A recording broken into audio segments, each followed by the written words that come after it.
πάλι βράσαμε το γάλα και είναι έτοιμο να ρίξουμε μέσα το γιαούρτι.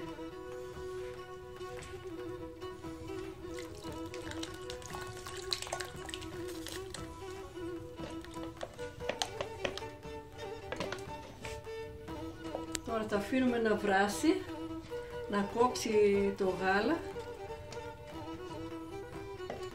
Τα αφήνουμε, μόλις αρχίζει να βράζει, άλλα 5 λεπτά τα αφήνουμε πάνω στο μάτι της κουζίνας στη σόπα και λίγο λεμόνι, από ένα λεμόνι χυμό.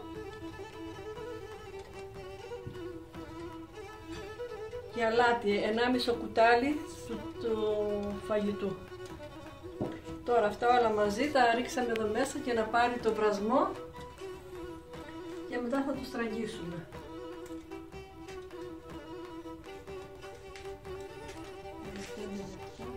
Μόλις αρχίσει και βράζει, περιμένουμε 5 λεπτά, είναι έτοιμο.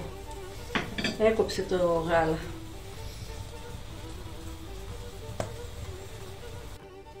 Αφού έκοψε το γάλα, τώρα θα το στραγγίσω.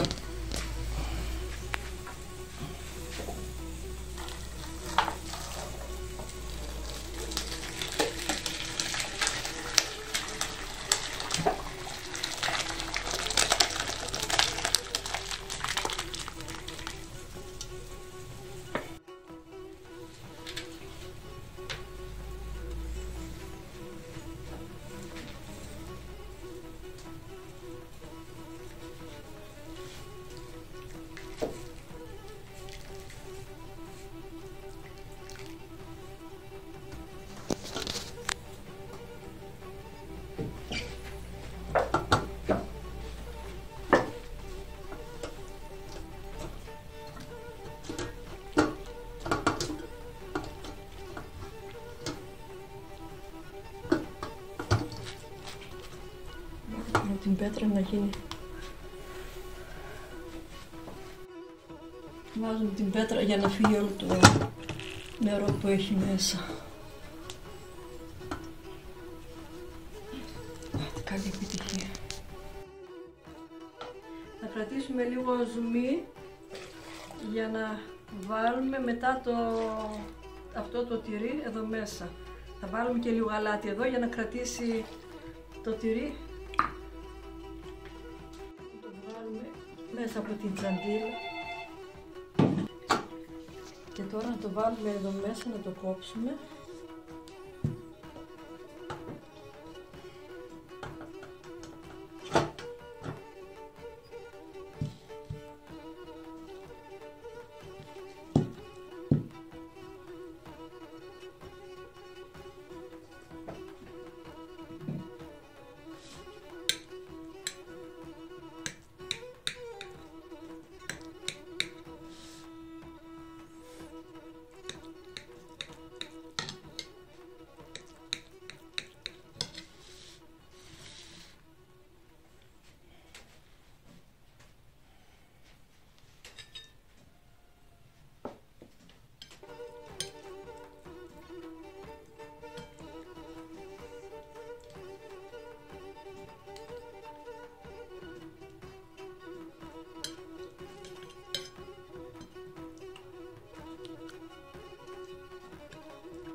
Επειδή είναι λίγο ανάλατο, θα ρίξω μέσα αλάτι για να συντηρηθεί.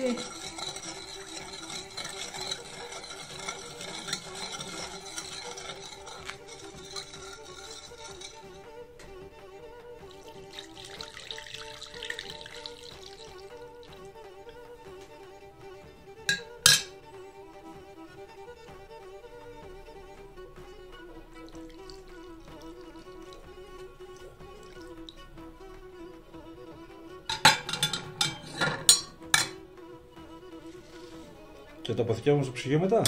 Ναι. Πόσο καιρό κρατάει αυτό? Αυτό Περίπου 2 εβδομάδες πρέπει να κρατήσει, ναι. Το τυρί αυτό πώς το λέμε? Αυτό ήταν το τσοκαλίκ που λέγαμε. Αλλά τότε το είχαν θρηματισμένο. Τώρα εγώ το έκανα σαν τυρί να γίνει, να φαίνεται σαν τυρί. Τότε ήταν θρηματισμένο και παίρνουμε και το τρώγαμε μικροί που ήμασταν αυτά.